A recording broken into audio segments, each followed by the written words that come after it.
Hello everyone.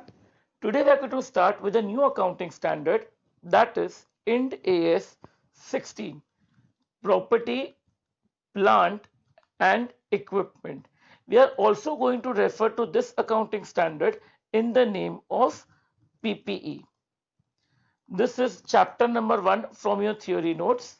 So what I have done is the entire FR syllabus I have divided into different categories, that is category A, B and C, category A being the most important. So this particular accounting standard, that is IND AS 16 PPE, I have categorized this as a category A standard because past exam questions have been asked from this standard, and this standard is also like a base. आप आगे जो भी accounting standard अपन पढ़ने वाले impairment, intangible, non-current asset, so this will be like a starting chapter, a base chapter. So that's why this is a very important accounting standard.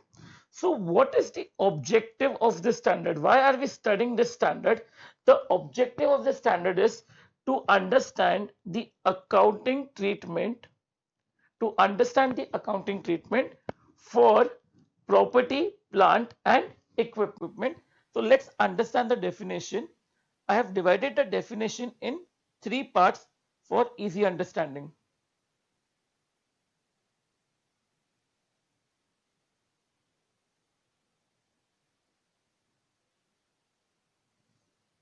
So the first part of the definition, आप किसको PPE बोल सकते हो? The thing should be tangible. In order to classify something as PPE, it should be tangible. Tangible मतलब क्या? What you can touch, what you can see, what you can feel. If it is tangible, then it can fall under the category of PPE. But there are two more conditions we have to check. That is, it should be held for use. Now, this is the most important condition. We have to understand this properly. What do you mean by held for use? Suppose you are a Hyundai car dealer. You keep buying cars and you keep selling cars.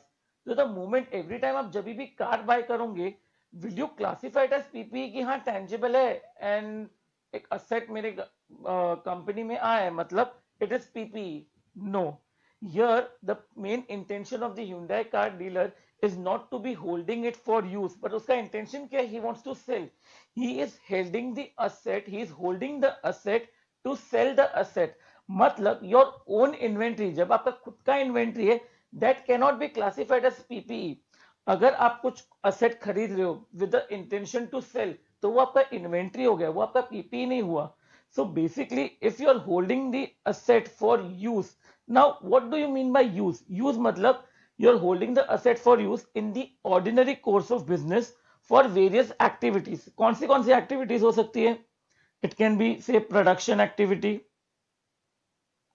or say it can be admin purpose activity, it can be for selling and distribution purpose, or you can say it can be for employee welfare. Now one thing very important to note here, that held for use मतलब क्या कि when you are holding the asset for use, when you are holding the asset for use, it does not mean it does not mean it has to generate revenue. It does not mean it has to generate revenue. Now, say let's take an example. आप Lodha builders जो बॉम्बे में जिनका head office है, it's at Mahalaxmi. The moment you enter the lobby, उनके lobby में आपको इतना बड़ा झूमर दिखेगा एंड उनके वॉल पे you will see many paintings which are very expensive. ठीक है, नाउ टेल मी, वो झूमर और वो पेंटिंग है, are they holding it to sell? वो लोग कुछ एग्जीबिशन तो नहीं रख रहे, दे आर नॉट, उनका पर्पस तो है नहीं कि वो झूमर है पेंटिंग बेचना है. Now tell me, is that painting और दैट झूमर will help to generate more revenue?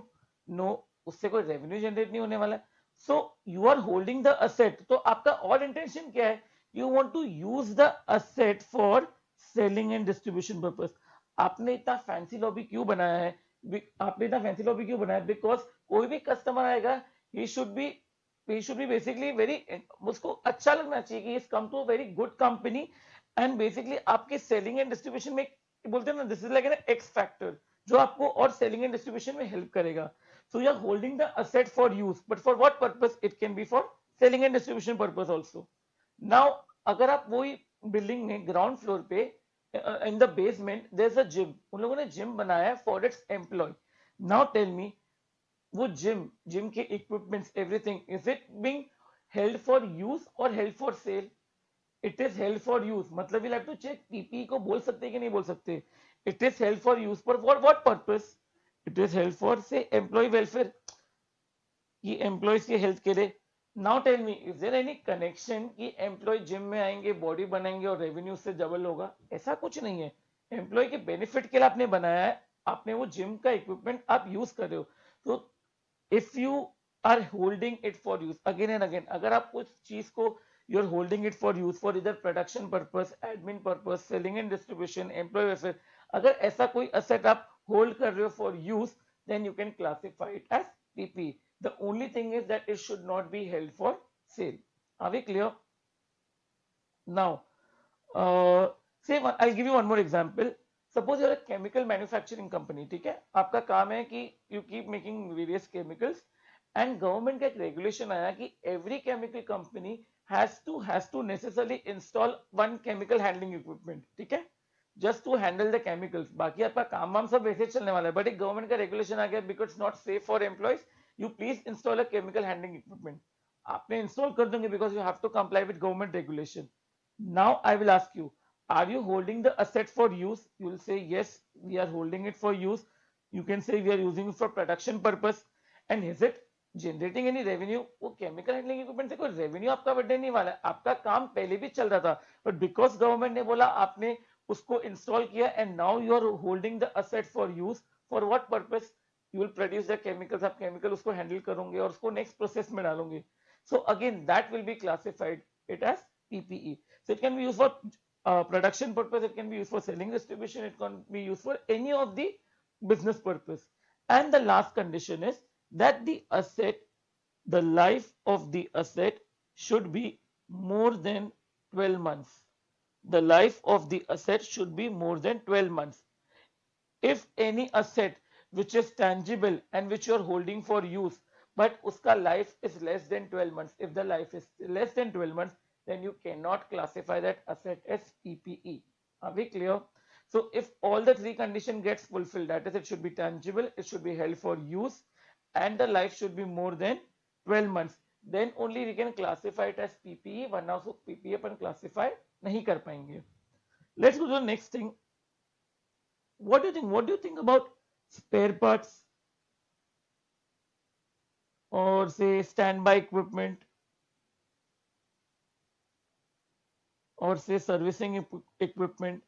जैसे स्टैंड बाय इक्विपमेंट मतलब समझो it's you are a manufacturer जहाँ पे you are manufacturing some product which requires too much of electricity, तो you can not rely on government. तो आपने क्या किया, खुद के फैक्ट्री में जनरेटर लगा दिया. सो जनरेटर को अभी क्वेश्चन क्या है कि ये सब जो भी अपने डिस्कस किया, स्पेयर पार्ट्स है, स्टैंड बाय इक्विपमेंट है, can I call it as PP? क्या मैं उसको असेट बता सकता हूँ और I can classify it as inventory? दोनों में से क्या होना चाहिए? So what does the accounting standard says? That if all the three conditions, if all the three condition gets fulfilled, if all the three condition gets fulfilled, then you can classify it as PPE or else it will be classified as inventory. Let's take an example. Say you bought a car, आपने नई car ली, the car comes with a fifth tire also, या तो वो आपकी dicky में रहेगा या वो कार के पीछे रहेगा. Now can you call it as PP या आप उसको इन्वेंट्री बोलोगे? So let's check the conditions of PP. जो एक्स्ट्रा टायर आपको मिला है, is it tangible? You will say yes, it is tangible. Is it held for use? Yes, the moment one of the tire breaks down, you will be using the extra tire. Is the life more than 12 months? Yes, the life is more than 12 months. So then you can classify it as PPE. या समझो, let's talk about a generator. Is generator tangible? Yes. Will it, is it held for use or held for sale? Yes. आप उसको use करने वाले हो in production purpose. जब भी light जाएगा तब you will be switching on the generator. And is the life more than 12 months? Yes. So you can classify it as PP. But what about spare parts consumable? समझो वो nut bolt screw आते हैं. Can you classify it as PP? Again, let's check the condition. Is it tangible? Yes. Is it held for use? आप बोलेंगे yes. But is the life more than 12 months? अभी आपने कोई screw या consumable कुछ भी छोटे छोटे पार्ट लाए, स्पेयर पार्ट्स लाए, द मोमेंट कुछ भी ब्रेक डाउन होगा असेट में आप उसको रिप्लेस कर दोगे। अभी समझने की बात है, you will only buy the spare parts nut bolt जब आपको जरूरत होगी, तो that will be consumed within 12 months, मतलब वो पर्टिकुलर पार्ट का life is not more than 12 months. In that case, if it does not fulfill even one of the condition of PPE, then we will classify it as inventory. तो तीनों condition अगर fulfil होगा तो it will meet the definition of PPE, or else we will classify it as inventory. Are we clear? Great. चलो. Now we have spoken about what is PPE and everything. Let's talk about exclusions. What is not included in this accounting standard? Inclusions to Ind AS 16. Now, the first thing that is not taken, not included in Ind AS 16 are non-current assets which are held for sale. समझने की बात है कि the whole definition of the main definition of PPE अपन ने discuss किया, it should be held for use. The moment आपने कोई non current asset, आपने कोई भी एक एसेट को क्लासिफाई कर दिया हेल्ड फॉर सेल, मतलब कोई एसेट जूना हो गया और आपको अभी बेचने का, you don't want to use it. अभी जैसे वो लोधा के केस में भी अगर वो पेंटिंग्स थे, झूमर थे, अभी वो खराब हो गए, आपको बेचने को निकालना है, तो you won't classify it as PP, आप उसको बोलेंगे non current asset held for sale, and this will be taken care in a separate AS, that is Ind AS 105. Are we clear? उसको अपन स्पेशल अकाउंटिंग स्टैंडर्ड में देखेंगे, that is Ind AS 105. Second, exploratory and evaluation asset. Exploratory and evaluation asset which are linked to mining operation. मतलब अगर mining operation के related जो भी asset होते हैं, whatever assets we will be using for exploration work and evaluation work which is linked to mining operation, those assets won't be covered under Ind AS 16, but इनके लिए भी एक separate accounting standard है, that is Ind AS 106. Are we clear? After this, there's one more category जहाँ पे Ind AS 16 applicable नहीं होगा, that is biological asset. Biological asset यानी क्या हो गया? Basically we are talking about living plants and animals. Living asset या बोल सकते हैं लिविंग स्टॉक, जैसे फ्लोरा फौना हो गया आपका। नाउ ये इंड एस 16 में कवर नहीं होता है, but for them also we have a separate accounting standard which is Ind AS 41. But one thing from biological asset gets covered in Ind AS 16, that is bearer plants.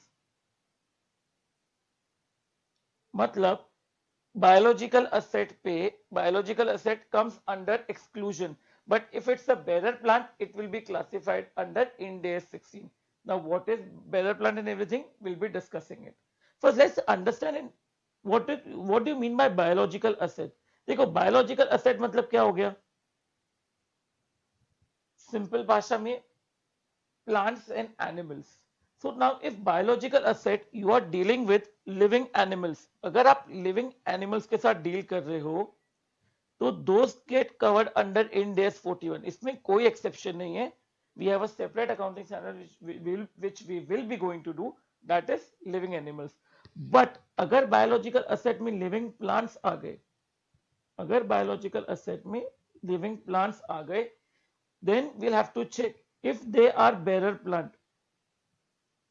If they are bearer plant क्या होता है, we'll be discussing it. For now, if they are bearer plant, then Ind AS 16 shall apply. If they are bearer plant, then Ind AS 16 shall apply. But if they are anything, if they are any plant other than bearer plant, if they are any plant other than bearer plant, in such situation they will be classified as in Ind AS 41. इनका accounting treatment चला जाएगा Ind AS 41 में. Are we clear? So what do you mean by bearer plant? चलो we have अपन ने इतना discuss किया कि bearer plant को अलग से उन्होंने 41 से निकाल के they have put it in Ind AS 16. There has to be a purpose. So first let's understand what do you mean by bearer plant. Bearer plant मतलब क्या?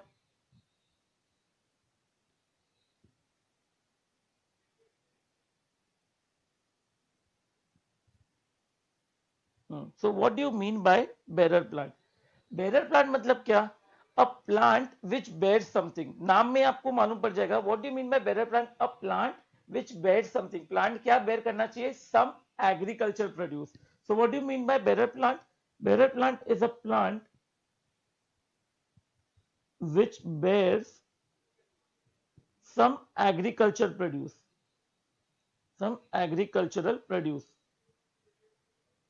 Example, coconut tree. Coconut tree पूरा एक plant है जिसपे coconuts grow होते हैं। So the coconut tree को आप बोलोगे दैट इज जो कोकोनट ट्री है, सपोज दिस इज, और you can say mango tree ले लो, चलो this is, suppose if this is a mango tree which is bearing some mangoes, तो इस पर्टिकुलर प्लांट को, इस पर्टिकुलर प्लांट को अपन बोलेंगे bearer plant.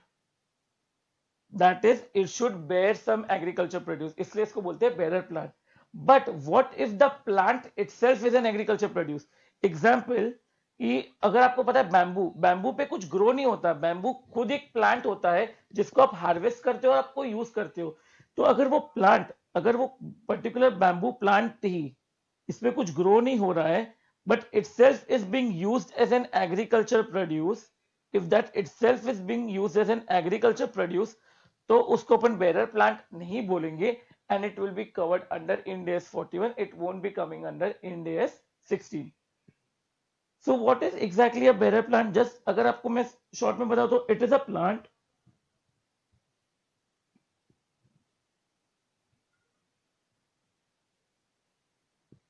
it is a plant that first used in the production, used in the production, वो plant, वो पूरा ट्री का ट्री आप यूज कर रहे हो इन द प्रोडक्शन और supply of what, of some agriculture produce, of some agriculture produce. Example, coconut tree, mango tree बोल लो, या grape vine. If what is grape vine? जो क्रीपर्स होते हैं जिसपे ग्रेप्स ग्रो होती है, वो पर्टिकुलर प्लांट भी एक बेरर प्लांट हो गया। क्यों? बिकॉज उस पर ग्रेप्स ग्रो होने वाली है। It itself should not be agriculture produce, मतलब वो खुद एक एग्रीकल्चर प्रोड्यूस नहीं होना चाहिए कि आप उसको हार्वेस्ट करो, यूज करने वाले हो। It should be a plant जिसपे वो एग्रीकल्चर प्रोड्यूस ग्रो होने वाला है। Now this is the first thing. Second thing, it is expected, it is expected to bear the produce, it is expected to bear produce for more than one period. Now this is also one important condition. Now what do you mean exactly by this? अगर आपको पता है there is something known as wheat plantation, wheat plantation पे क्या होता है, wheat, उस पे wheat grow होता है।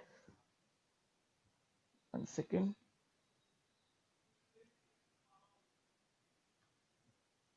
सो व्हीट प्लांटेशन पे क्या होता है, you grow weeds.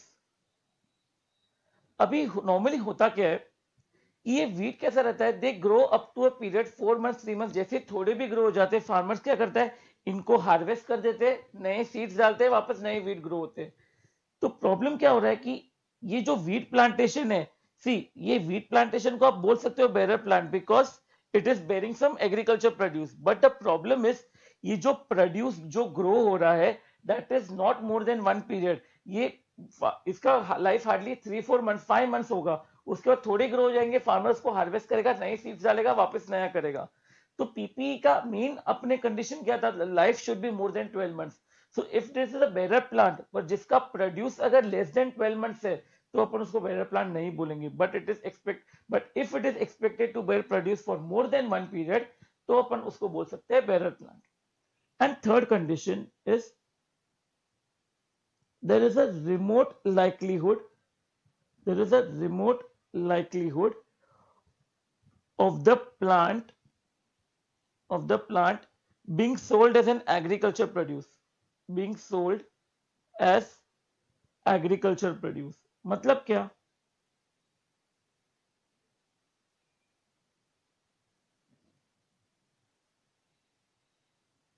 What do mean by that? समझो, आपने, आपके पास एक मैंगो ट्री है, ठीक है, एंड जिसमें मैंगोस ग्रो हो रहे हैं। Now a mango tree is held for mangoes, mainly उसका प्रोड्यूस क्या है, मैंगोस। बट अल्टीमेटली देखो क्या होने वाला है, ट्री तो आप कट डाउन करने वाले हो, ट्री को बेचने वाले हो, तो ultimately tree will be also taken, वो एंडिंग में आप उसको बेचने वाले हो, बट अल्टीमेटली क्लासिफिकेशन हमेशा बेटर प्लांट ही रहेगा। क्यों? बिकॉज आपका प्राइमरी इंटेंशन क्या है, you want to sell the agriculture produce, आपका इंटेंशन है एग्रीकल्चर प्रोड्यूस का। There is a very remote likelihood कि ये ट्री जो है, ये ट्री का ट्री आपको पूरा का पूरा बेचना है। Understand, remote likelihood of the plant being sold as an agriculture produce. You are the main classification will be based on your intention. आपका intention है कि मैंगो ट्री ग्रो करना, उसमें मैंगोस आएगा, वो आपको सेल करना एग्रीकल्चर प्रोड्यूस पे, hence we can classify it as better tree, but as a very remote likelihood ये प्लांट का ही अपने को एग्रीकल्चर प्रोड्यूस की तरफ बेच देंगे। yes, ultimately mangoes जब निकाल देंगे, plant will be old, we will cut off and will sell it as a scrap, but your primary intention is not to cut down the tree and sell, but to grow the mangoes and sell the mangoes. So if this three conditions, या ये three अगर satisfy होता है, we can call it as a bearer plant. Are we clear? Now,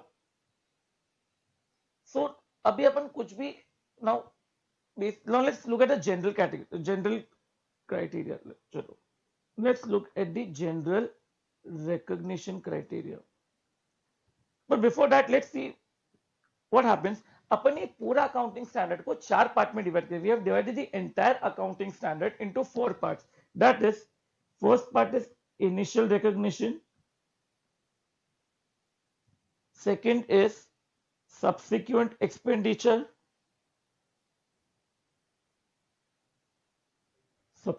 expenditure, then determination of carrying value, of carrying amount at each balance sheet date, मतलब subsequent balance sheet पे, मतलब जैसे amount at balance sheet. That means every year आप PP को क्या बताओगे, asset का value बढ़ेगा तो क्या करना है, घटेगा तो क्या करना है, एवरी बैलेंस शीट डेट पे what how will be determine the carrying amount. And the last one is depreciation. So the whole standard we have divided in four parts. That is initial recognition. Initial recognition हमेशा किस पे होता है? Will always at cost. We will discuss this more further. Then आपने asset खरीदने के बाद अगर आपने बाद में कोई भी खर्चा किया है, उसका क्या करना? That is subsequent expenditure. Balance sheet date पे क्या दिखाएंगे? And depreciation. So let's go on to the first part is initial recognition. उसके पहले there is a general recognition criteria. There is a general recognition criteria कि आप जो भी asset buy कर रहे हो, आप जो भी कॉस्ट पे कर रहे हो, can you show it as PPE और नो। तो जनरल क्राइटेरिया क्या बोलता है? The cost of an item of PPE shall be recognise. आप जो भी खर्चा कर रहे हो, आप कुछ भी खर्चा करोगे तो आप उसको पीपी नहीं बता पाओगे। The cost of any item of PPE can shall be recognise as an asset only if, so recognition criteria क्या बोलता है? That if the future economic benefits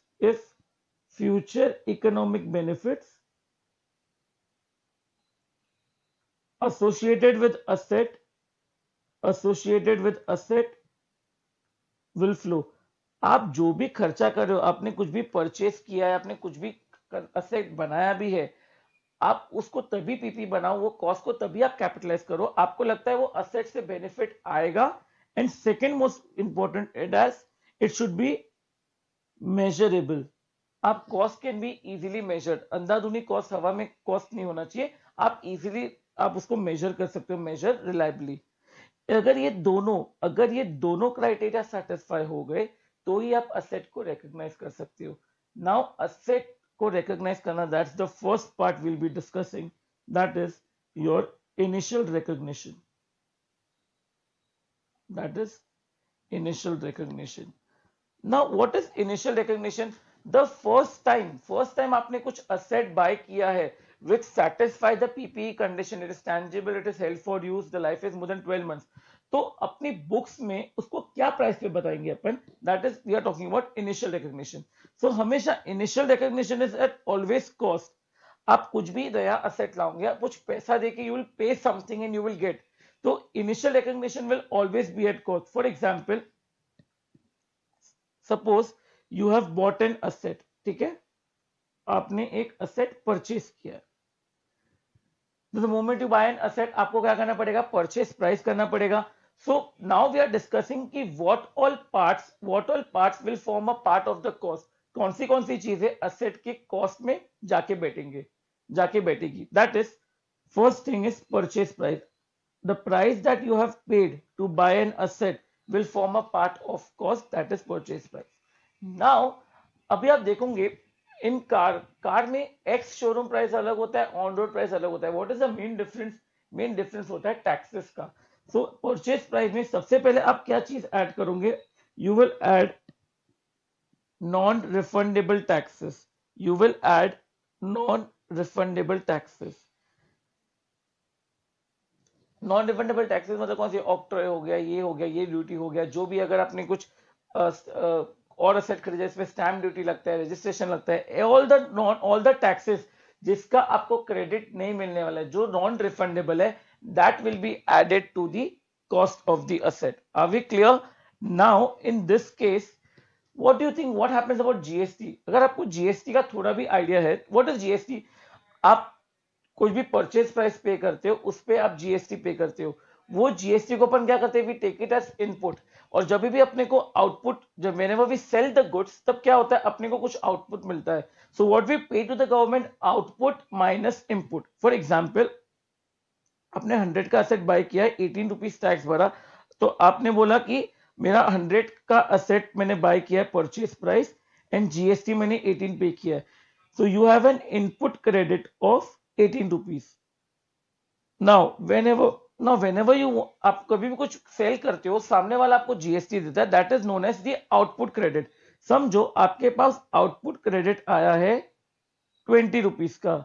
So what will you pay to the government? 20 minus 18, that is you will pay only 2 rupees. So मतलब ऐसा GST एक ऐसा tax है which never forms a part of your cost, because का आपको refund मिल जाता है, एक टाइप का आपको क्रेडिट मिल जाता है, तो it should never form a part of your cost. In that case अगर कोई भी टाइप का टैक्स है, which is नॉन रिफंडेबल, कोई भी टाइप का टैक्स है which is non refundable, that will form a part of the cost. But अगर कोई ऐसा टैक्स है जिसको आपको रिफंड मिल जाएगा, जिसका क्रेडिट मिल जाएगा, that won't form a part of your cost. Suppose आप कोई असेट को इंपोर्ट करो, you want to import a machine from Germany, तो व्हाट विल यू डू, जो इंपोर्ट ड्यूटी है वो भी आपका ऐड होगा. बिकॉज इंपोर्ट ड्यूटी का आपको अनलेस कोई सेनवेट क्रेडिट या कुछ मिल रहा है, आपको you are in the EPCG scheme, तो it's a different thing. Otherwise import duty always will form a part of your cost of the asset, आप उसको ऐड करोगे. Are we clear? Now next let's talk about what do think. ये चलो आपने asset को purchase किया है, और चलो एक और चीज है, व्हाट अबाउट डिस्काउंट. अगर आपको कुछ ट्रेड डिस्काउंट मिलता है या आपको कैश डिस्काउंट मिलता है, what do you do of this, बोलो. In accounting standard in AS 16 if there is any discount only but trade discount होना चाहिए, तो उसका आपको बेनिफिट मिलेगा, that will help the cost of the asset to be reduce. अगर आपको कुछ ट्रेड डिस्काउंट मिला, what is trade discount, the more you buy the more discount you get, so that will help in reducing the cost of the asset. तो जो भी trade discount होगा अपन less करेंगे. what about cash discount? what do you think cash discount का क्या होगा? see, cash discount is always a financing in nature, it is not related to operation. अगर जो भी कैश डिस्काउंट होता है वो हमेशा पीएनएल में जाता है.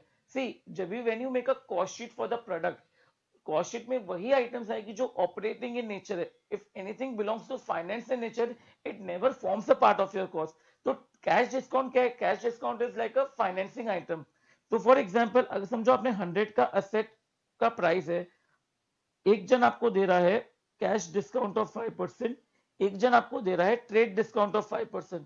सो if it is cash discount, it never forms a part of your cost, it goes in PNL. तो आप असेट जर्नल एंट्री करोगे, PP account debit 100 to bank, you will end up paying 95 and आप बोलोगे discount, that will take it, जो income होगा वो आप PNL में लेके जाओगे. बट यही अगर ट्रेड डिस्काउंट होगा, तो trade discount relates to the operation, the more you buy आपको डिस्काउंट मिलेगा. तो हियर जो भी ट्रेड डिस्काउंट का होगा benefit, that will help in reducing the cost of the asset. तो इधर आप बोलोगे PP account, you will debit the PP only by 95 to bank. So what is happening? Trade discount is helping you in reducing the cost of the asset, पर cash discount से आपका asset का cost नहीं होगा, but जो income होगा आप उसको P&L में लेके जाओगे. So this is the main difference between cash discount and trade discount. Are we clear? चलो ये तो we spoke about if you are buying an asset, but there's a possibility that you might even construct an asset. There's a even possibility कि आप asset bye नहीं कर रहे हो, you want to construct the asset. तो in such case कोई purchase price तो कुछ होगा नहीं, बट उसके जगह पे क्या आएगा? Direct materials, direct labour. Direct material नहीं बोल सकते, we can say all the material cost. Will say all the material cost, labour cost. Then you will have production overheads. Now if you see overheads तीन type के होते हैं. Production होते हैं, admin होता है, सेलिंग डिस्ट्रीब्यूशन होता है.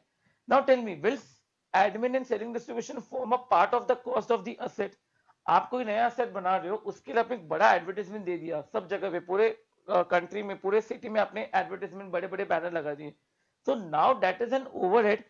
वो ऐसा ओवरहेड दैट इज नॉट वो एक ऐसा ओवरहेड है that is not increasing the value of the asset. वो एडवर्टाइजमेंट से आपके असेट का वैल्यू नहीं बढ़ने वाला. दैट इज समथिंग जो आपको हेल्प करने वाला है. बट जो भी आप एडमिन ओवरहेड्स होता है, selling distribution, that can never form a part of the cost of the asset because they won't be increasing the value of the asset. But production overheads is something जो actually cost asset में गया है, इसलिए we will add production overheads irrespective it is fixed और variable, वो problem नहीं है.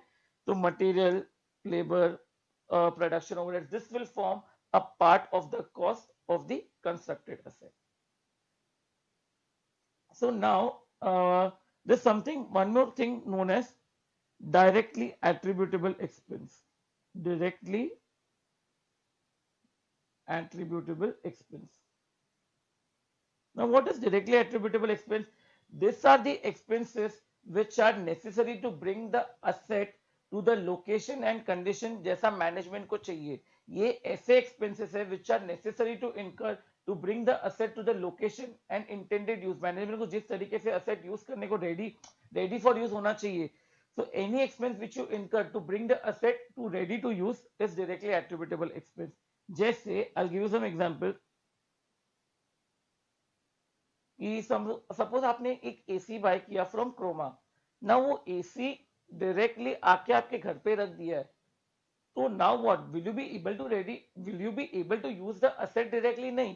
You have to call the person. वो आएगा, इंस्टॉल करेगा, उसको हैंडलिंग करेगा, कुछ इक्विपमेंट पे उसको स्टैंड लगाएगा. ये सब खर्चा किसके लिए कर रहे हैं अपन? एक असेट के लिए, to bring it ready to use. तो any kind of such expense will form a part of the cost of the asset. Are we clear? So some examples I will give you. जैसे हो गया cost of site preparation, हो गया से cost of site preparation हो गया, या equipment handling. आपको असेट एक जगह पे इंस्टॉल करवाने पर नीचे को आपको कुछ काम करवाना पड़ेगा, तो कॉस्ट ऑफ साइट प्रिपरेशन हो गया. इनिशियल डिलीवरी, आपने वो असेट का डिलीवरी, बहुत बड़ा असेट है, you can not get it, you have to get it delivered. So initial delivery and handling cost हो गया. और से देयर सम इंस्टॉलेशन, आपको इंस्टॉलेशन करना पड़ा, एंड असेंबली कॉस्ट. और there some professional fees you have to pay, या cost of testing, आपको asset को यूज करने के पहले आपको टेस्ट करना पड़ा. ये सब क्या एक्सपेंसेस है? This are all directly attributable expense which are necessary to bring the asset to ready condition. उसको यूज करने के लिए रेडी, उसको so that you can use the asset directly. This all expenses are necessary, so this will be added to the cost of the asset. But फिर क्या हो गया, इतने सारे expenses हो गए ना, that accounting standard gave you four particular. बहुत इसमें बहुत कंफ्यूजन होने लगा कि कौन से असेट को अपन डायरेक्टली एट्रीब्यूटेबल बोलेंगे, किसको अपन नहीं बोलेंगे. तो standard gave you few exceptions that such kind of expenses are exception to directly attributable. Standard gave you some exceptions to directly attributable cost.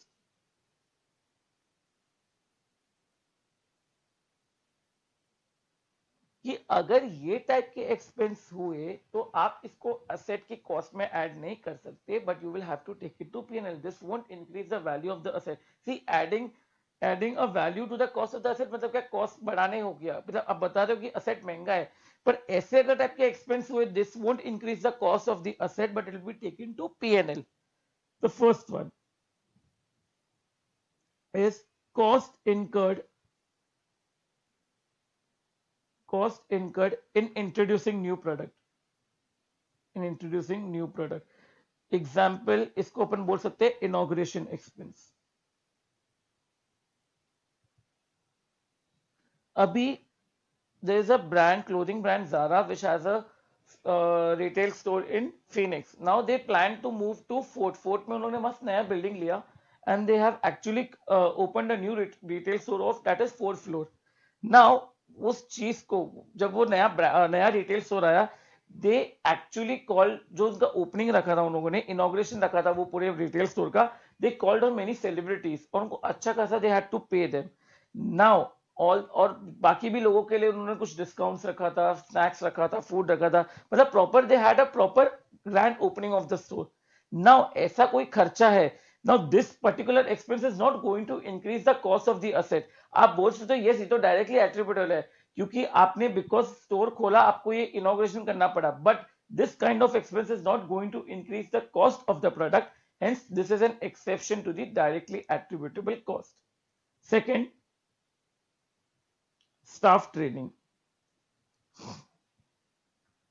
Suppose you want to expand, आपको globalisation, आपको global, you want to go global, you want to start with China, तो आपने एक software खरीदा which has to be operated, पूरा software में सब Chinese language लिखा था, which is very difficult for you to interact. आपने क्या बोला, मैं एक चाइनीज सॉफ्टवेयर ले लेता हूँ, so it will be easy to interact with a Chinese customer.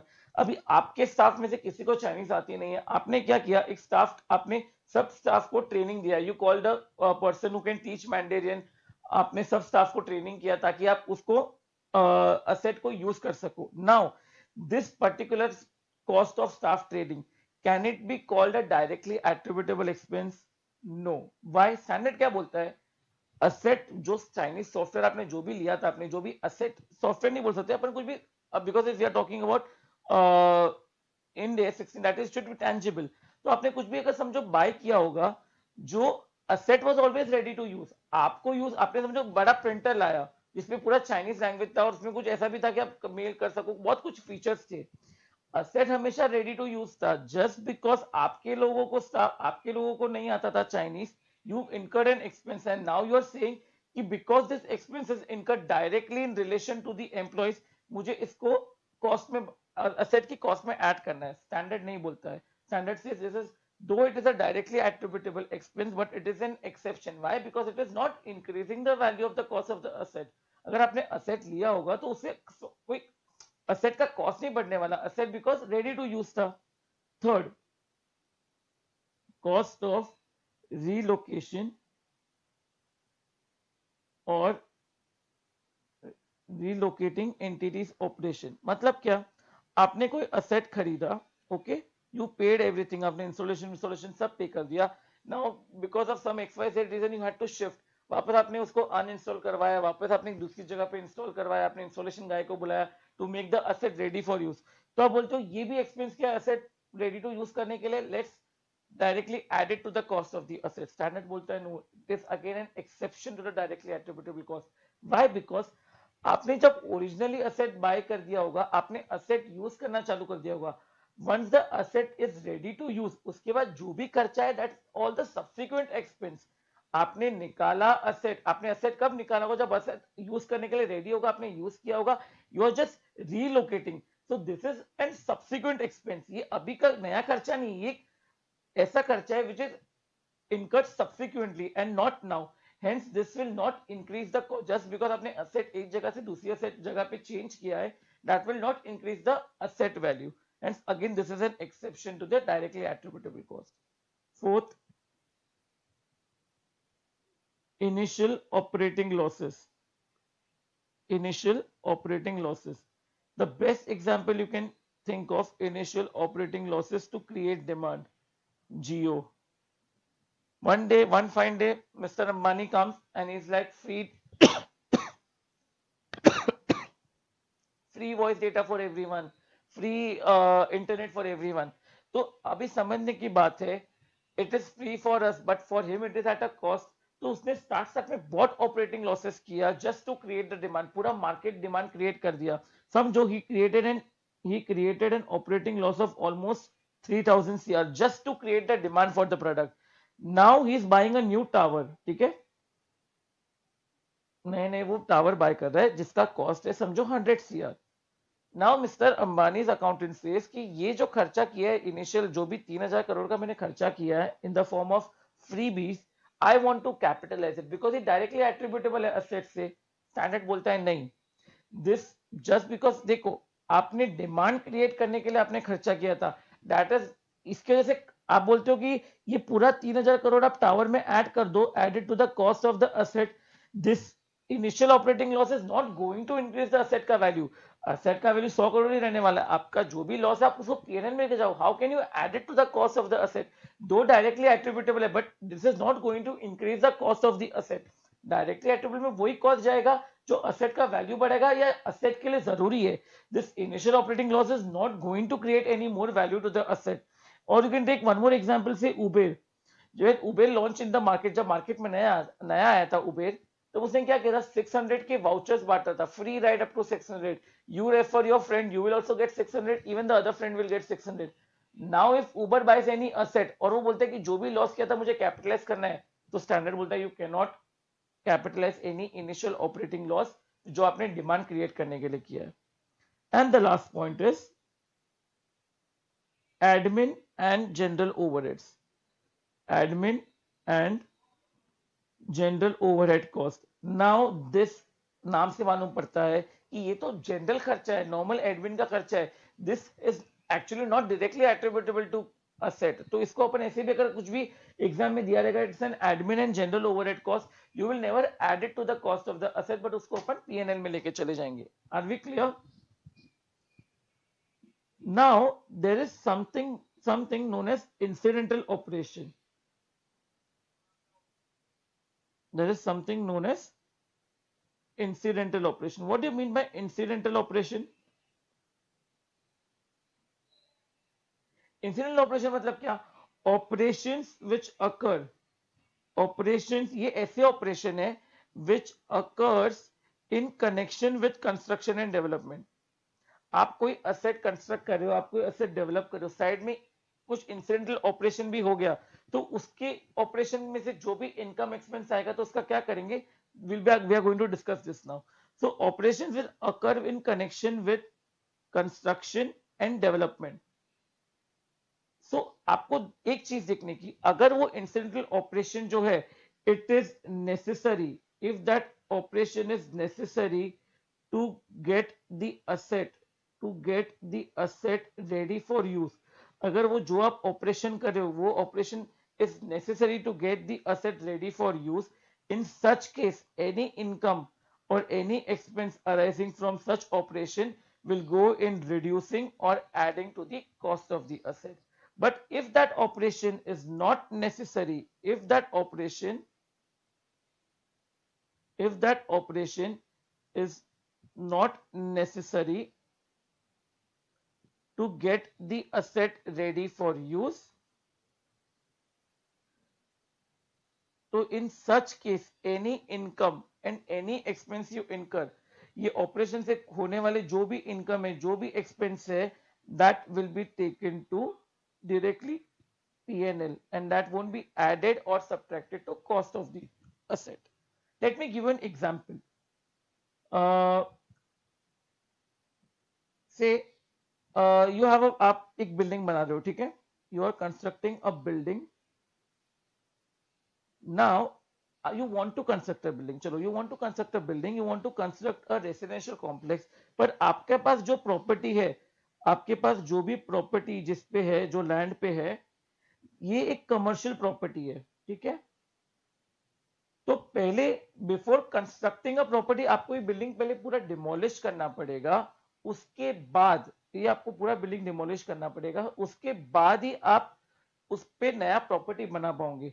तो you demolish the entire building, पूरा बिल्डिंग गिर गया, इतना सारा उसमें वेस्ट निकला, आपने वो पूरा का पूरा वेस्ट एज स्क्रैप करके बेच दिया। जो पूरा बिल्डिंग निकलता है उसको बोलते, अपन बोलते हैं डेब्रिस, या यू कैन से in common language you also called rabbit. इसको अपन रैपिड भी बोलते हैं। तो ये पूरा का पूरा जो भी वेस्ट था आपने पूरा का पूरा स्क्रैप बेच दिया, और इसमें से आपको अच्छा खासा समझो वो खाली भंगार का पूरे बिल्डिंग का 5 लाख रुपीज मिल गया फॉर एग्जाम्पल। ठीक है, now what do we add it और do we take it to PNL, do we reduce from the cost of the asset और do we take it to PNL. Now check, ये जो operation किया है, ये जो आपने डिमोलिशन का ऑपरेशन किया है, was it necessary to bring the asset ready for you? Yes, ये ऑपरेशन नेसेसरी था, इसके बिना मैं नया टावर बांध ही नहीं सकता था।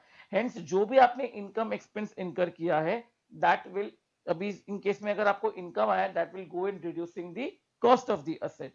बट से दिस वन मोर ऑपरेशन, अभी आपने वो डिमोलिशन कर दिया, ठीक है, अभी आप नया बिल्डिंग बना रहे हो, उसके बाजू में एक खाली प्लॉट पड़ा है, ठीक है, जैसे empty plot next to the building.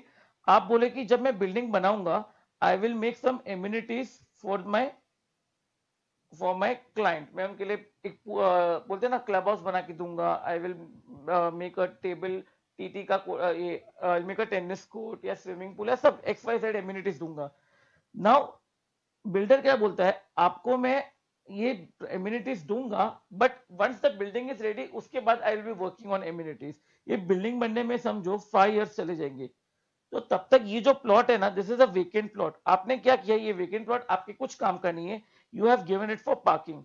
Government को बोला एमसीजीएम को आप ये इसको ले लो प्लॉट को 5 साल के लिए, I am won't be requiring it, so you can ask, या आपने कोई प्राइवेट कंपनी को दे दिया कि आपकी कंपनी में ऐसे भी इतने एम्प्लॉयज आते हैं, you will be needing parking space, you can take this, और आपको and you will get parking fees. Now what about this income, should I add it to the cost, should I reduce it from the cost of the asset या take it to P&L? check, ये जो भी आपने operation किया, ये जो भी incidental operation of parking है, जो आपने लेट आउट पार्किंग का जो भी आपने ऑपरेशन किया है, is it necessary to get the asset ready for use? It is not necessary to get the asset ready for use, hence जो भी इनकम इसमें से आएगा that will be taken to P&L and that won't be going to reduce the cost of the asset. Are we clear? Let's discuss about something which is known as borrowing cost, something which is known as borrowing cost। Now what do you mean by borrowing cost? Borrowing cost मतलब क्या, basically अगर आपने कोई loan लिया होगा वो asset को bye करने के लिए, तो जो इंटरेस्ट होता है उसको बोलते हैं बोरोइंग कॉस्ट। तो what should we do of the borrowing cost, should we add it to the cost of the asset, इसको पीएनएल में लेके जाएंगे। इन डे 16 से borrowing cost is to be capitalized, borrowing cost is to be capitalized if it is for qualifying asset।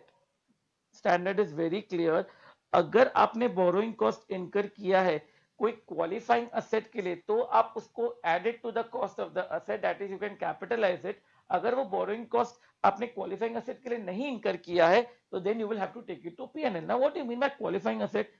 Qualifying asset means ऐसा asset which takes substantial amount of time, which takes substantial amount of time to be ready for use, to, to be ready for use। Generally इसको अपन बोलेंगे more than 1 year, for example अपन इसको 1 साल तो minimum पकड़ेंगे। Therefore अगर आप देखोगे this will be only applicable to the asset जो आप सेल्फ कंस्ट्रक्ट कर रहे हो। असेट जो आप डायरेक्टली बाय कर रहे हो वो तो क्वालिफाइंग असेट होगा ही नहीं, because it is ready for use. Qualifying asset मतलब क्या, it should take a substantial amount of time to be ready for use. In case asset that you are directly buying, आप purchase price देके asset buy कर रहे हो तो asset आप directly use करने वाले हो, तो कभी भी बोरोइंग कॉस्ट आएगा, कभी भी अगर बोरोइंग कॉस्ट आया तो you will add it in the cost of the asset in case of only self-constructed asset, but provided it should be for the qualifying asset। अगर वो qualifying asset के लिए नहीं हुआ तो आप उसको capitalize नहीं करोगे, आप उसको P&L में लेके चले जाओगे। Are we clear? Great। Now let's talk about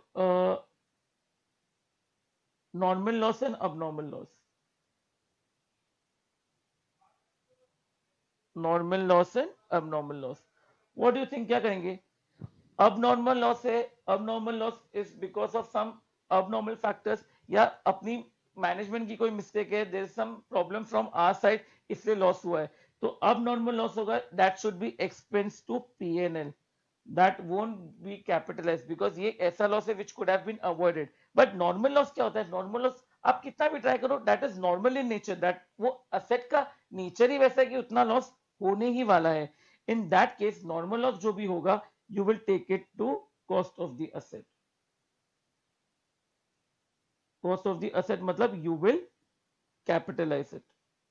are we clear? तो नॉर्मल लॉस होगा तो आप इसको कैपिटलाइज करेंगे, बट अब नॉर्मल लॉस कुछ भी हुआ, अब normal in nature you can not take it as the cost of the asset, but आपको उसको पीएनएल में लेके जाना पड़ेगा. Let's talk about the next item, this something known as testing cost. Something known as testing cost. Testing cost क्या रहता है? Product को टेस्ट करने के लिए जो कॉस्ट होता है उसको टेस्टिंग कॉस्ट बोलते हैं. अगर वो टेस्टिंग कॉस्ट आपने इनकर किया है प्री प्रोडक्शन, प्री प्रोडक्शन मतलब क्या? असेट अभी तक रेडी टू यूज नहीं हुआ है, प्रोड्यूस होने प्री, इसलिए बोलते हैं प्री प्रोडक्शन. तो उस केस में जो भी टेस्टिंग कॉस्ट होगा we will capitalize it. But if it is post production, now if you do any testing post production मतलब असेट तो आपका रेडी टू यूज हो गया, अभी आप जो भी टेस्टिंग कर रहे हो वो किसके लिए करोगे? जस्ट टू एंश्योर कि प्रोडक्ट का क्वालिटी मेंटेन होगा.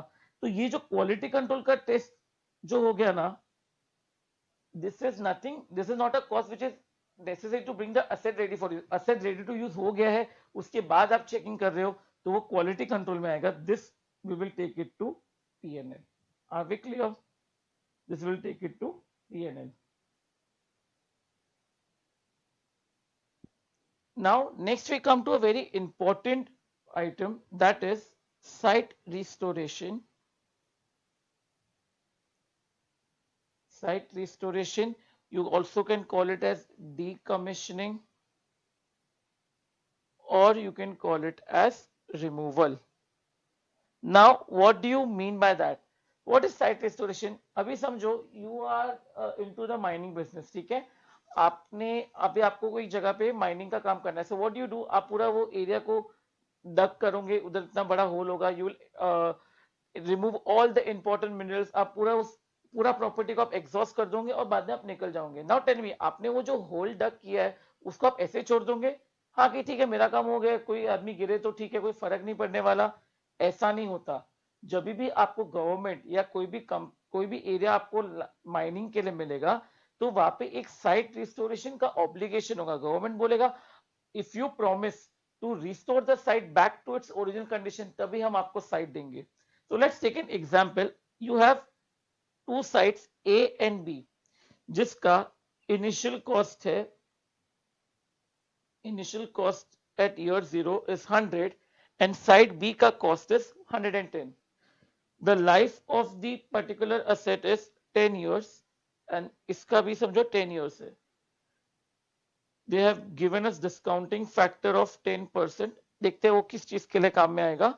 And your site A comes with a site restoration obligation. Site restoration का बोल रहे कि 10 साल बाद जब आपका ये माइनिंग का काम पड़ जाएगा आपको वापस साइट को बरोबर रिस्टोर करना पड़ेगा एंड उसका आपको 50 रुपीज इनकर करना पड़ेगा. दैट इज एंड साइट भी, there is no site restoration obligation. ये कोई जंगल वंगल में साइट होगी तो उधर आप रिस्टोर नहीं भी करो तो ठीक है, not an issue. But site A से सर प्राइम लोकेशन तो आपको पूरा का पूरा साइट रिस्टोर करना पड़ेगा.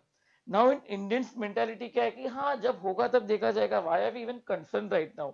The only reason we are concerned with this right now, एक यूजर है, ठीक है, यूजर बोल रहा है कि यूजर क्या करेगा? यूजर बोलेगा ए को, बी को क्या बोलेगा?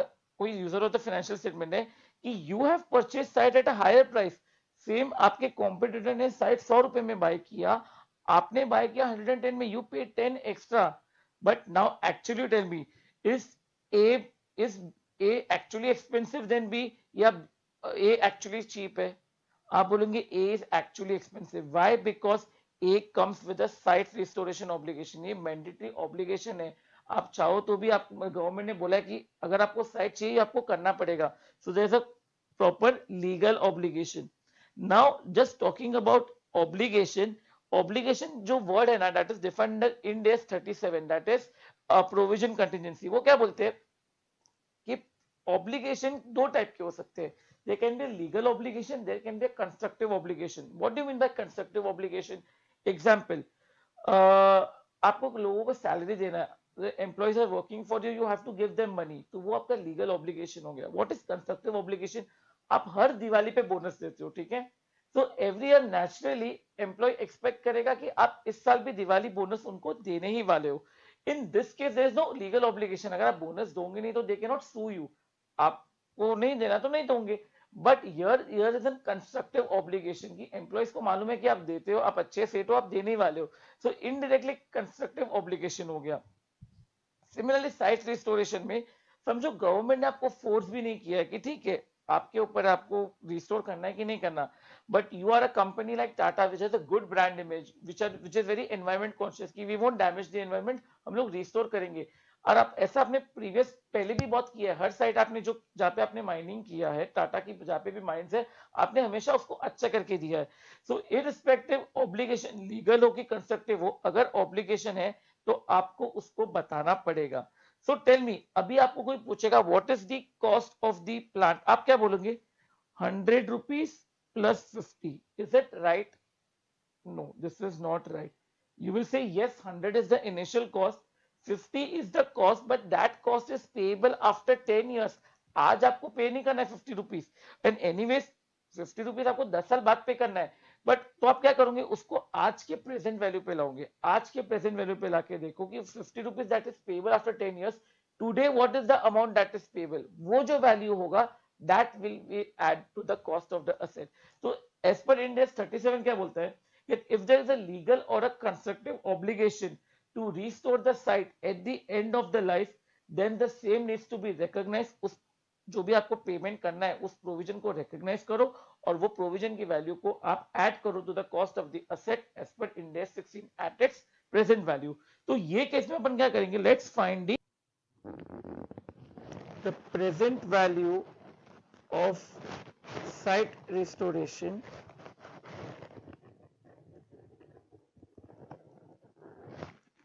How to calculate the present value? You have to pay 50 rupees after 10 years. आपको उसको आज के वैल्यू पे लेके आना है, that is present value factor 10% 10 years. Now if how to calculate this, I believe आप सबको present value factor आता होगा, but still if you are confused then you do 1 plus 10%, that on your calci will come to 1.1, and now we are discounting it, तो अपने को 1 को 1.1 से divide करना पड़ेगा. So you divide 1 divided by 1.1, that comes to 0.909. You do equal to more 9 times, तो आपको मालूम पड़ जाएगा कि 1 rupees which is after 10 years उसका आज का वैल्यू क्या है. This will come to 0.385.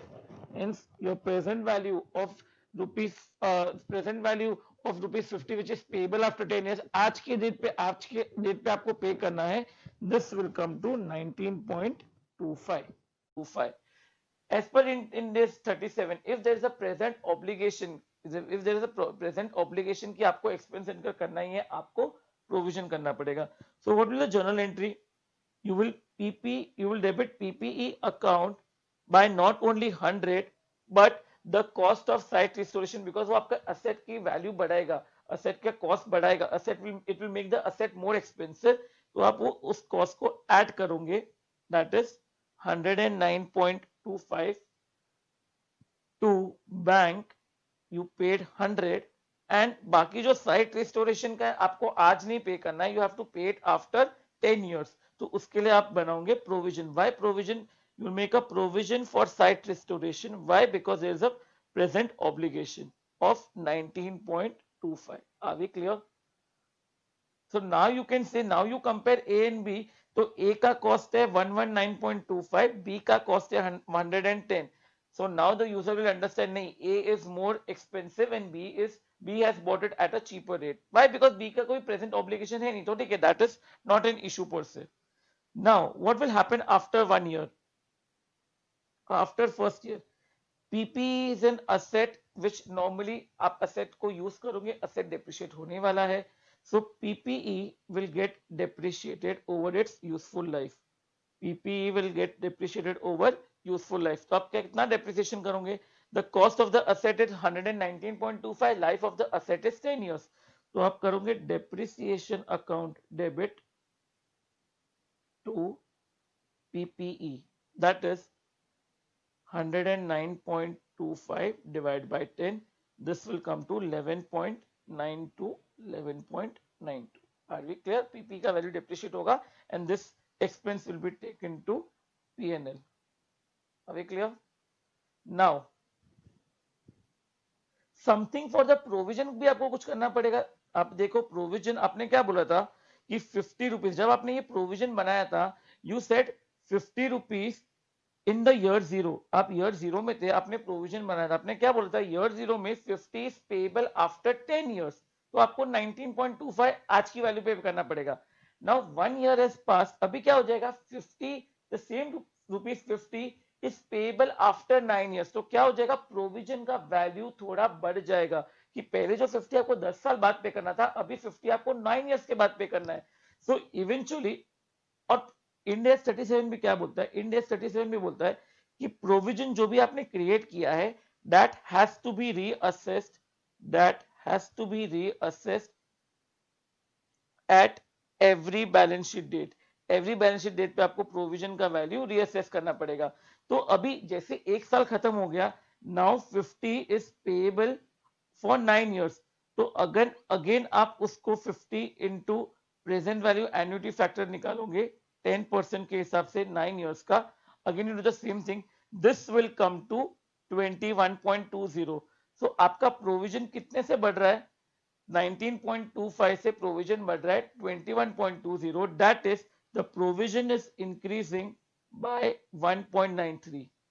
तो धीरे धीरे क्या होगा ऐसे 10 साल में प्रोविजन का अमाउंट 19.25 से बढ़ते बढ़ते बढ़ते 50 हो जाएगा. ईयर 10 में 50 हो जाएगा और आप वो ऑब्लिगेशन को पे कर दोगे. Are we clear? So slowly slowly provision बढ़ेगा and we will pay it.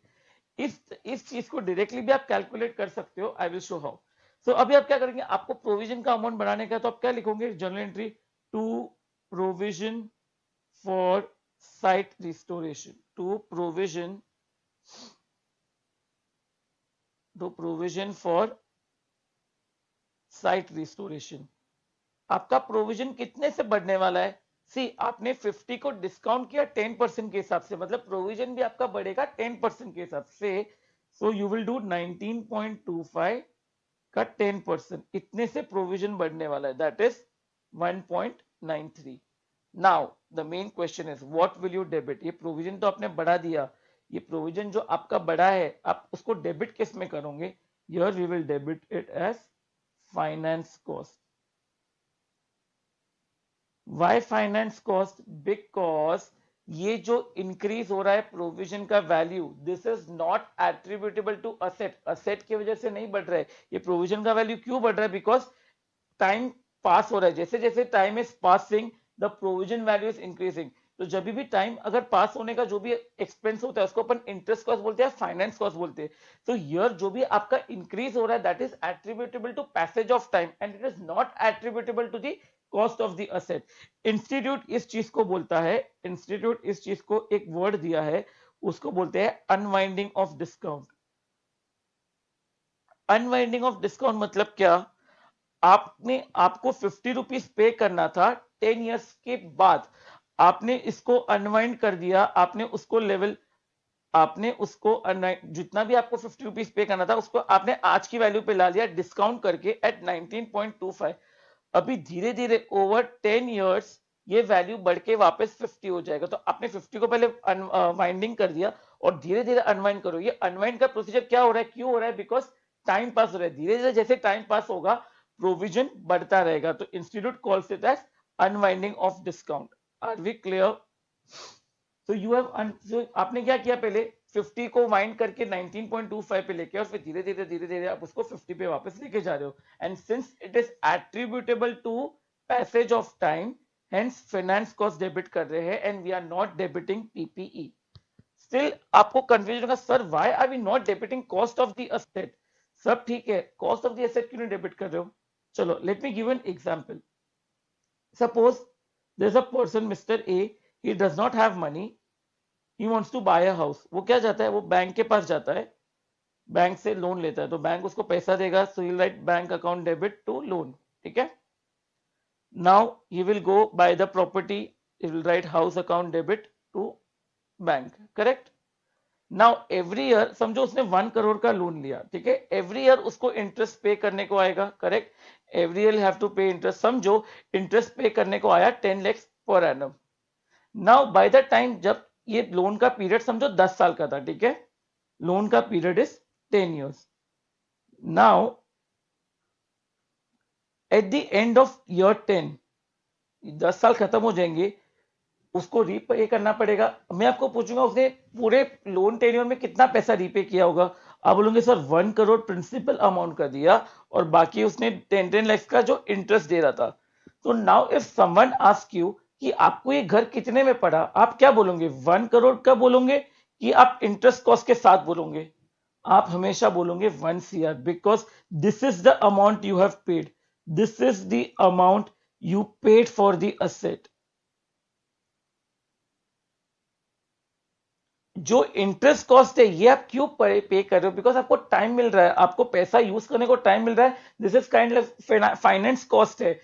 इसका कोई असेट से लेना देना नहीं, जस्ट बिकॉज आप लोन लेके घर ले रहे हो उससे असेट का वैल्यू नहीं बढ़ने वाला है। तो ये केस में भी जस्ट बिकॉज आपको 50 रुपया बाद में पे करना है, आज की वैल्यू में अभी आपने आज की वैल्यू पे ले लिया 19.25, अभी धीरे धीरे धीरे बढ़ रहा है, वो बढ़ रहा है नॉट बिकॉज असेट का वैल्यू बढ़ रहा है, वो बढ़ रहा है बिकॉज आपका पैसेज ऑफ टाइम हो रहा है। तो जो इंटरेस्ट ऑफ 10 lakhs है this is attributable to passage of time, इसलिए अपन इसको बोलते हैं finance cost. So that's the reason अपन असेट का कॉस्ट डेबिट नहीं करते बट अपन उसको बताते हैं फाइनेंस कॉस्ट, ठीक है। Now let's talk about year 2। Year 2 में क्या होगा, वापस आपका प्रोविजन कितना होगा, फाइनेंस कॉस्ट आप बोलोगे, आप क्या बोलोगे 19.25 था, फिर ईयर 1 में प्रोविजन बढ़ गया 1.93, अभी ईयर 2 में वापस 10% से और बढ़ेगा, मतलब योर प्रोविजन विल बी 2.12, मतलब आप 2.12 का प्रोविजन और बढ़ाओगे, धीरे धीरे धीरे धीरे ये कॉस्ट पूरा का बढ़ बढ़ के 50 हो जाएगा। सो नाउ व्हेन आई से what is the cost of site restoration, cost of site restoration that is attributable to asset, asset मैं बोल रहा हूं asset का कितना खर्चा है साइट रिस्टोरेशन का, आप बोलोगे 50, but 50 is the value after 10 years। अगर मुझे आज के टर्म्स में बोलना है तो क्या बोलोगे, that is 19.25 as on year 0।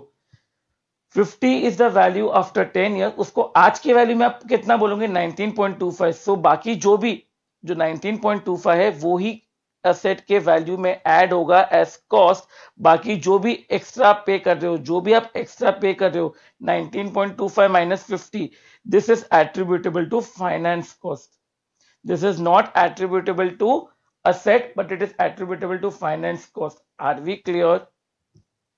Again जो भी आपका 19 मतलब आप 50 आज पे, आप 10 साल बाद पे कर रहे हो, उसको आज की वैल्यू पे लेके आओ, जो आज की वैल्यू पे लाए वही साइट रिस्टोरेशन का एक्चुअल कॉस्ट है, उसके बाद तो जो बढ़ रहा है वो तो टाइम के साथ बढ़ रहा है, आपको एडवांटेज भी तो मिल रहा है ना, आप लेट पे कर रहे हो, तो how can you add it to the cost of asset, that won't increase the cost of the asset but that is attributable to the passage of time. Are we clear guys? Great. So what you will do is, अगर जब आप ये working करोगे of initial recognition you will add one more thing, that is present value of site restoration, ये आप इधर add करोगे present value of site restoration। तो कभी भी एग्जाम में साइट रिस्टोरेशन आ गया, जो भी वैल्यू दिया रहेगा will have to bring it to present value, जो भी प्रेजेंट वैल्यू होगा उसको अपन ऐड कर देंगे कि उसके बाद तो जो भी बढ़ेगा that is finance cost, that is not, that will not increase the cost of the asset. Even in self constructed asset you will add present value of site restoration। Are we clear?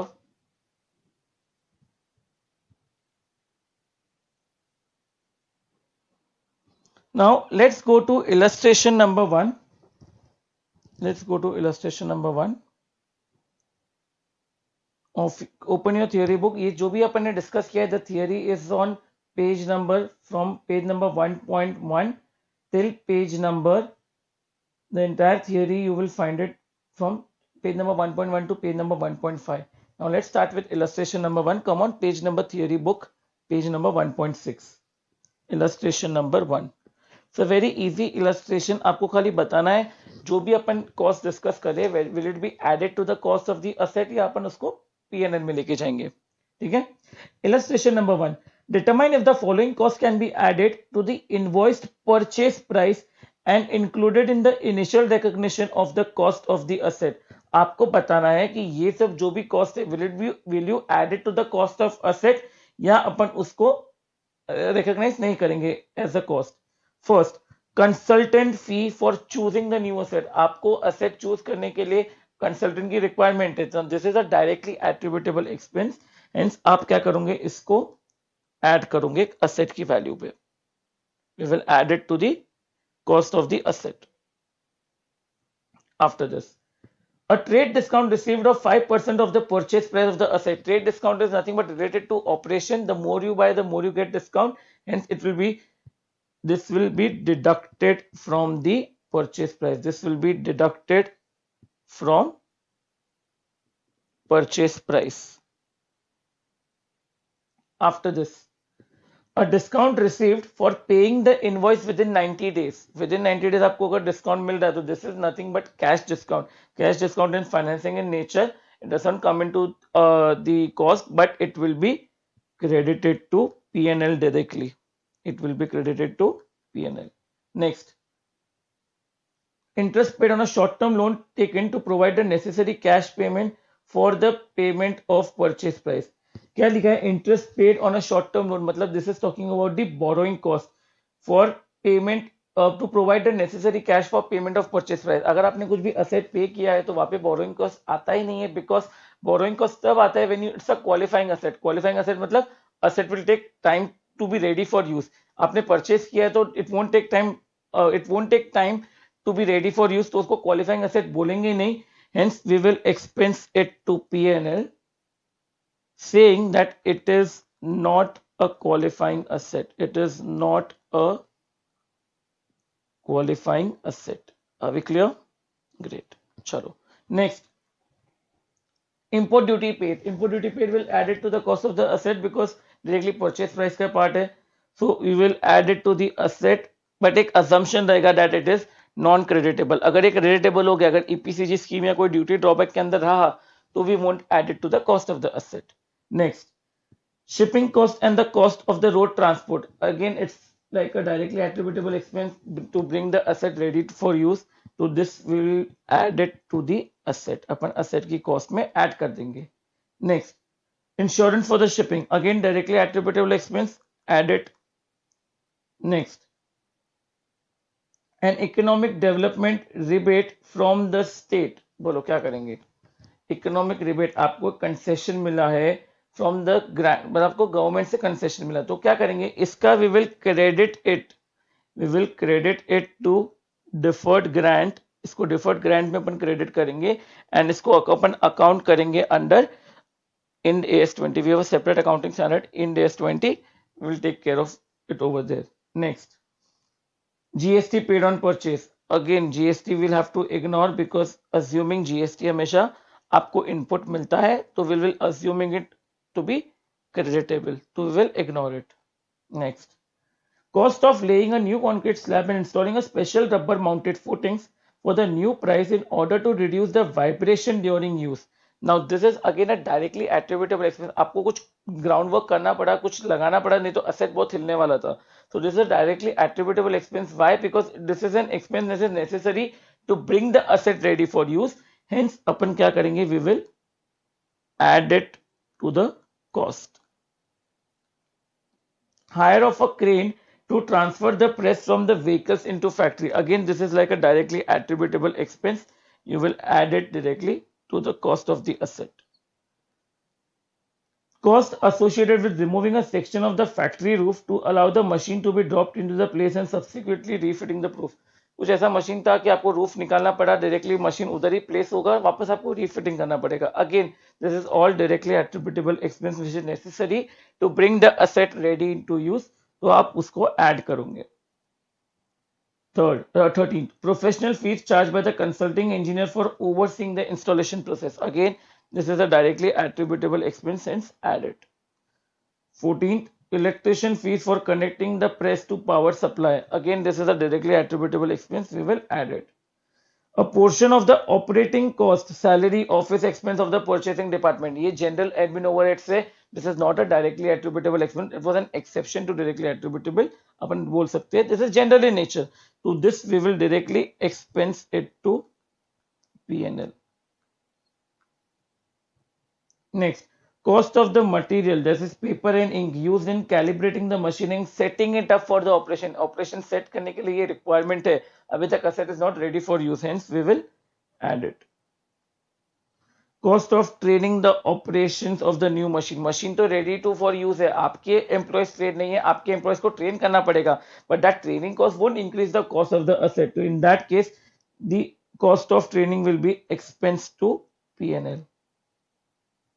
And last, a portion of the inefficiencies in the production for the first month of use while the operation became comfortable while using the machine. क्या बोल रहे हैं? Portion of the inefficiency in production for the first month of the use. मतलब asset ready to use है, उसके बाद जो भी खर्चा होने वाला है, that is a subsequent expense that will be expense to P&L, because this is the cost incurred after the asset is ready for use. Hence, we won't even consider it or we won't add it to the cost of the asset. Are we clear? Solution for this is in the solution book, page number 1.1. Let's go to the next illustration, illustration number 2. Illustration number 2, page number 1.6.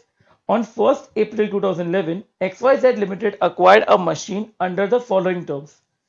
The list price of the machine. The list price of the machine is 80 lakhs, import duty 5 lakh, delivery fees 1 lakh, electrical installation cost 10 lakhs, pre-production testing 4 lakhs, purchase of a 5-year maintenance contract with vendor 7 lakh.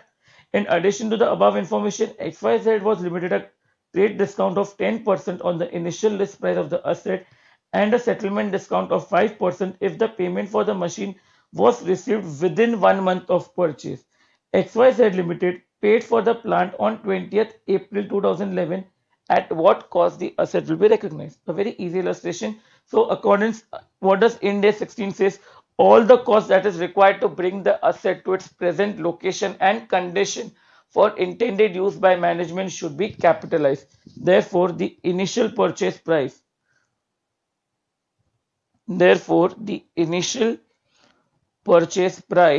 will be, your starting will be list price. List price आपका कितना है? 80 lakhs. When you read the sum, आपको मालूम पड़ेगा there is a trade discount also at the rate of 10%. So trade discount will go in reducing the cost of the asset because it is related to operation. The more you buy, the more discount you get. After that, so कितना है आपका price? 72 lakhs. After this, you have import duty. Import duty is always added to the cost of the asset, that is 5 lakhs. Delivery fees is also added, so यह हो जाएगा आपका 1 lakh. Then you have electrical installation cost of how much? 10 lakhs. That will be also added to the cost of the asset. After that, you have pre-production testing. We already discussed. अगर वो production के पहले है, so that will be capitalized and taken to the cost of the asset. That is how much? 4 lakhs. After that, you have purchase of a 5-year maintenance contract with the vendor. बोलो इसका क्या करेंगे? You have purchased a maintenance contract with the vendor 5 साल के लिए. So this contract is a separate contract to get service. इसका asset से को देना देना नहीं है. आज asset ready to use है, उसके बाद maintenance होगा. So basically this maintenance cost जो भी 7 lakhs है should be taken as a prepaid expense and should be charged to P&L. It won't form a part of the cost of the asset because it's subsequent expenses. This is not some expense which you have incurred to bring the asset ready for use. In addition, you have been given कुछ settle, तो आपका sum तो इधर हो गया है. तो total cost that you will capitalize, total cost to be capitalized on 1st April 2011. आप कितना कॉस्ट कैपिटलाइज करोगे? 92 lakhs. उन्होंने एक और चीज दिया, समथिंग अबाउट द सेटलमेंट, कि इफ यू पे what is it exactly? That if you, one second, there's something mentioned about settlement discount that if you pay within 1 month, आपको 5% extra discount भी मिलेगा, and you have actually paid in 1 month only. In such a case, जो भी discount है, जो भी आपका cash discount है, that will be taken to P&L. That is how much 92 lakhs पे 5% जितना भी आपका आएगा, that will be taken into P&L, and that won't be forming a part of the cost of the asset. The solution for this illustration is given on page number 1.2 of your solution book. Let's go on to next illustration, illustration number 3. Illustration number 3. The term of an operating lease allows a tenant XYZ to tailor the property. Tailor मतलब property में कुछ भी आगे पीछे कर सकते हो to meet its specific needs by building an additional internal wall, but on condition that the tenant returns the property at the end of the lease in its original state. This will entail dismantling the internal wall. XYZ Limited incurs a cost of 25 lakh on building the wall, and present value of the estimated cost to dismantle the wall is 10 lakhs. At what value should the leasehold improvement be capitalized? समझने के, आपने कोई classroom लिया समझो, ठीक है, classroom was so huge, you took it with partnership with someone कि आप कोई प्रैक्टिकल सब्जेक्ट पढ़ाओगे, वो थियरी पढ़ेगा, दोनों को साथ में पढ़ाना है, तो आपने क्या किया, बीच में एक वॉल बना दिया. When you took the property on rent, या आपने जब प्रॉपर्टी परचेज किया होगा, जो भी आपने लिया होगा, तब you entered with a condition कि once everything I am leaving I will dismantle the wall, मैं आपको वापस पूरा का पूरा जैसा था वापस वैसा आपको दे दूंगा. So in this case here they have present value of site obligation. Site obligation है कि आपको वापस उसको बरोबर करके देना पड़ेगा. So as per Ind AS 16, the cost of an asset should include all the directly attributable expenditure in constructing the asset plus present value of कुछ भी डिसमेंटलिंग या साइट रिस्टोरेशन का ऑब्लिगेशन है तो वो आपको ऐड करना पड़ेगा. इन दिस केस में लीज होल्ड का डायरेक्टली एट्रीब्यूटेबल खर्चा कितना है, to build a wall 25 lakhs, and directly they have given you the present value of dismantling obligation. कितना दिया है प्रेजेंट वैल्यू, आपको 10 lakhs ऑलरेडी डायरेक्टली दिया है, आप इसको और डिस्काउंटिंग नहीं कर सकते. So hence what is the value of leasehold improvements, ये प्रॉपर्टी आपने लीज पे ली थी, लीजहोल्ड इंप्रूवमेंट का what will it will appear at 35 lakhs. So you say you took it on a lease for 50 years. आपने बोला अभी 50 साल तक मेरा ही है, तो मैं उधर बीच में वॉल बनाऊंगा, जब देना होगा तब I'll give it back to you in original condition. So we are done with illustration 3. Solution is on page number 1.2. Let's come on to illustration number 4. Illustration number 4. X Limited started construction on a building for its own use on 1st April 2015. मतलब this is construction of a building for its own, मतलब ये construction of self constructed asset की बात कर रहे हैं. The following costs are incurred: purchase price of the land, stamp duty, legal fee, architect fee, site preparation, material, direct labor cost, general overheads. ये सब अपने को पता है डायरेक्टली, ये सब डायरेक्टली एट्रीब्यूटेबल एक्सपेंस है जो अपने कॉस्ट में अपने कॉस्ट ऑफ द एसेट में ऐड होता रहेगा. We have been given some other relevant information. Material costing 1 lakh has been spoiled and therefore wasted, and a further 1 lakh 50 was spent on account of faulty design work. मतलब total जो भी आपने material का cost है 10 lakhs का, उसमें से 1 lakh तो स्पॉइल हो गया गलती से और वेस्ट हो गया, and 1 lakh 50 का मटेरियल और वेस्ट हो गया because there was some problem in the designing. Now these are all abnormal costs. Abnormal costs will never form a part of the cost. तो मटेरियल में जितना भी abnormal factor है we will have to reduce it. As a result of this problem, work on the building was stopped for 2 weeks during November 2015, and it is estimated that 22,000 of the labor costs relate to that period only. अभी वो लोग क्या बोल रहे हैं कि building पे जो भी काम था स्टॉप हो गया था, और उस बीच में आपको लेबर लोग को पगार तो देना ही पड़ेगा, 22,000 आपको देना पड़ा था. It relates to that period. Again, this is abnormal in nature, not normal in nature. We'll have to reduce it from the cost of the asset. The building was completed on 1st Jan 2016 and brought into use on 1st April 2016. X Limited has taken a loan of 40 lakhs on 1st April 2015 for construction of the building. The loan carried an interest rate of 8% per annum and is repayable on 1st April 2017. Calculate the cost of the building that will be included in tangible non-current asset as an addition. So let's start. Now this is a self-constructed asset. तो all the direct material production overhead सब अपन cost में लेने वाले हैं. So सबसे पहले तो आपने land buy किया, that is purchase price of the land. You bought the land at what price of 30 lakhs पे आपने land buy किया है. उसके बाद you ended up paying stamp duty and legal fees. Stamp duty and legal fees आपने कितना पे किया? You have paid 2 lakhs rupees. Then you paid architect fee. Architect fee was also directly attributable expense, तो आपको उसमें से उसको भी ऐड करना पड़ेगा 2 lakhs का. Then you paid something for the site preparation. Again that is a directly attributable expense या overheads बोल सकते हो अपन इसको. Site preparation. You ended up paying 50,000. After that there is material cost. अभी आपको पता है there is some abnormalities. तो जितना भी abnormalities है 10 lakhs का मटेरियल था, 1 lakh तो स्पॉइल हो गया था, 1 lakh 50 और खराब हो गया था बिकॉज ऑफ फॉल्टी डिजाइन. तो 2 lakh 50 overall is abnormal in nature, वो आप रिड्यूस करोगे and total 7 lakh 50,000 will be the cost of the material. After this you will add direct labor cost. कितना? डायरेक्ट लेबर कॉस्ट में भी there was some abnormality. तो 4 लाख का था, उसमें से 22,000 was abnormal in nature, hence we will reduce it and कितना आएगा? 3,78,000. After this you have there's one more thing, because it's a self constructed asset. तो अगर borrowing cost है, if it is for a qualifying asset, वो भी cost में आ जाएगा. Since it's a building, it will take substantial amount of time, hence it is इसका जो भी बोरोइंग कॉस्ट होगा we will have to take it to the cost of the asset, मतलब उसको अपन कैपिटलाइज करेंगे. कितना कैपिटलाइज करेंगे? 40 lakhs into 8% for how many months? अपन ने जो लोन लिया था that was taken on 1st April and asset is ready for use. कब तक asset is ready? On 1st Jan asset ready to use था. They have clearly mention the building was completed on 1st Jan 2016.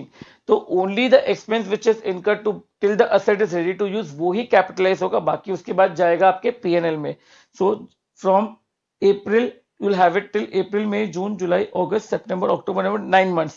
तो into 9 by 12, that is April, May, June, July, August, September, October, November, December. Jan तो 1st Jan को तो building ready हो गया था. So this will come to 2,40,000 more. Correct? Now, so finally what will be the cost of the building?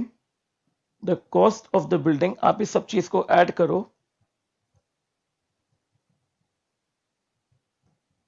This will come to 30 plus 32.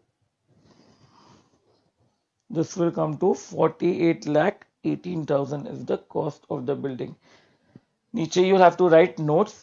These are given in your solution book, page number 1.2. Notes में क्या लिखा है? That we have assumed that materials जो 2,50,000 का था, they have been wasted due to abnormal factors and should not form a part of cost. We can assume the same to be normal in absence of info. अगर कुछ नहीं दिया होता तो उसको अपन नॉर्मल ले लेते, पर अगर बोला है तो we cannot assume the same to be normal in absence of info. Labor cost is also considered abnormal, उसको भी अपन cost का पार्ट नहीं लेंगे. Now when we do Ind AS 23 borrowing cost, वहां पे एक चीज पढ़ेंगे अपन, that is suspension of borrowing cost. What is suspension of borrowing cost? कि इंड एस 23 बोलता है all the borrowing cost which is incurred for the qualifying asset has to be capitalise. ठीक है, बट अगर बीच में काम बंद हो गया, बिकॉज ऑफ 2 रीजंस. इफ बीच में अगर काम बंद हो गया because of 2 reasons, that is abnormal factors and if it is for extended period of time. For abnormal factors and if it is extended period of time, अगर ये हो गया तो you can suspend the borrowing cost, you can suspend the capitalization of borrowing cost. मतलब आपको borrowing cost capitalize करने की जरूरत नहीं है. In this case, so suspension of borrowing cost is only allowed if the interruption is for an extended period. The principle of extended period needs to be applied to borrowing cost as it is specifically provided in Ind AS 23. So as a general reference, अभी extended period मतलब क्या होता है? Extended period को अपन बोलेंगे that is greater than 10% of the project life. Greater than 10% of the project life. Look into the question, how much is the suspension? वो जो सस्पेंड हुआ है वो कितने वीक के लिए हुआ है? खाली 2 वीक के हुआ है. पूरा प्रोजेक्ट चला 9 मंथ्स. एज 9 मंथ्स का जो पूरा कंस्ट्रक्शन का पीरियड था उसमें खाली 2 वीक ही प्रोजेक्ट सस्पेंड हुआ है. अगर मैं इसका 10% भी करूं तो एटलीस्ट 9 तो इतना होना ही चाहिए, पर 2 वीक्स ही हुआ है. That is a very minimum time, that is not even material. So 2 week suspension is not considered to be an interruption for an extended period. इसलिए अपन ने borrowing cost जितना भी था इधर पूरा का पूरा अपन ने 2,50,000 डाला, 2,40,000 डाला. We did not suspend any of the borrowing cost. Why? Because the suspension is for not for an extended period of time. Are we clear? The entire solution is given on page number 1.2 in your notes. Let's come on next illustration, that is illustration number 5. Illustration number 5. On 1st October 2017, A Limited completed the construction of a power generating facility. The total construction cost was rupees 2 crores. The facility was capable of being used from 1st October 2017. A Limited did not bring the facility into use until 1st Jan 18. The estimated useful life is 40 years from on 1st October. Under legal regulation in the jurisdiction in which A Limited operates, there are no requirements to restore the land on which power generating facility stands in its original state at the end of useful life. However, A Limited has a reputation of conducting its business in an environment friendly way and has previously chosen to restore the similar land even in absence of legal requirement. The directors of A Limited estimated the cost of restoring the land is 40 years. In 40 years will be 1 CR. Relevant discount rate is 5%. Present value of rupee 1 which is receivable in 40 years time is 1 rupees जो आपको 40 years के बाद मिलेगा, आज उसकी value हो जाएगी 0.142. Analyze and present how the above events would be reported in the financial statements of A Limited for year ending 31st March 2018. Now, as we know site restoration का अगर ऑब्लिगेशन है, भले लीगल ऑब्लिगेशन है कि constructive obligation, you have to create provision. In the sum there is no legal requirement, there is no legal obligation. But company का जो goodwill है कि वो हमेशा कंपनी 10 एनवायरमेंट फ्रेंडली के तरीके से काम करेगा, एंड पहले भी उन्होंने किया है. So here there is not an legal obligation but there is a constructive obligation. That is कि वो असेट ठीक वो there is a constructive obligation that the company will restore and give it back. तो in this case also आपको एक provision बनाना पड़ेगा at the present value of site restoration. So in the given case, entity is under a constructive obligation, hence the provision for site restoration is required. तो अपन उसका illustration, चलो let's start. So on 1st October 2017, you have a PPE, that is a power facility. कितने क्या value का है? 2 CR. That is your basically you can say construction cost plus present value of site restoration. कितना था? 1 CR you have to pay into 0.142. Correct? That is the present value of 40 rupees which is payable after 40 years. आपको आज अगर पे करने होगा 0.142. So this is 14,20,000. Discounting rate क्या था? Present value of annuity factor आप बोलोगे 5% and for 40 years. यहाँ पर बोलेंगे 40th ईयर के लिए. Present value factor, so not annuity, present value factor, because अपन उसको एन्युटी नहीं कर रहे, अपन उसको आज की वैल्यू पे ला रहे हैं. So here what will be the present value of the site restoration? ये कितना आएगा आपका? 2,14,20,000. सो नाउ ऑन 1/4/2017, ऑन 1/4 नहीं बोल सकते, this is on 1/10/2017, the total cost will come to 2 crore 14 lakh 20,000. ठीक है, the asset is ready for use. भले आपने यूज करना चालू किया जैन में, the moment asset is ready for use उस पर डिप्रिसिएशन और सब प्रोविजंस अप्लाई होने चालू हो जाते हैं. So now what will happen, आपका असेट डिप्रिशिएट हो जाएगा, आपका असेट जितना है that will start getting depreciating. तो ऑन 31 मार्च 2018 असेट को आप डिप्रिशिएट करोगे कितना, 2 crore 14 lakh 20,000. This will be depreciated over 40 years, but we are in the month of October, November, December, Jan, Feb, March will only depreciate for 6 months. तो ये कितना आएगा 2 lakh, this will come to 2,67,750. Hence minus depreciation आप करोगे तो आपको final return down value आएगा 31 मार्च 2018. This will come to 2 crore 11 lakhs 52,250. Are we clear? ये तो असेट की बात होगी. व्हाट अबाउट द प्रोविजन, आपने एक प्रोविजन भी बनाया, प्रोविजन फॉर साइट रिस्टोरेशन कितना बनाया 14,20,000. Now the moment balance sheet date आएगा 6 months हैव पास, प्रोविजन का वैल्यू बढ़ना है.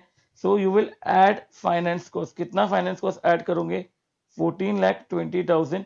इस पे 5% और बढ़ जाएगा but only for 6 months, that is 35,500.